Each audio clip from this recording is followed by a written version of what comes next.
Hello. উম কেমন আছেন? এবারও বলছে এটা। কেন চিনেন না? হ্যাঁ, ভুইলা বলবো কি, আপনি কেমন আছেন? এই তো ভালো। কেন ভুইলা গেছেন? ভুলে যাওয়ারই কথা, আমার কথা কি আর কারো মনে থাকে নাকি? ও আমি আপনার জন্য এত চিন্তা করি আর আপনি আমাকে ভুইলা যান, এটা কোনো কথা? মিস কথা, আমার জন্য কিসের চিন্তা? আমি কে আপনার? আমি চিন্তা। তাই? কি করেন?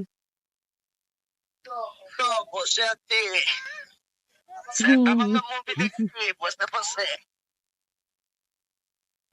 খাওয়া দাওয়া করছেন? না না, খাওয়া দাওয়া করা যাবে না। কেন? খাওয়া দাওয়া করলে মোটা হয়ে যাবো। কেন আপনি কি অনেক মোটা? হ্যাঁ, কেন? আপনি কি দেখেন না আমাকে? কই দেখলাম না তো। তো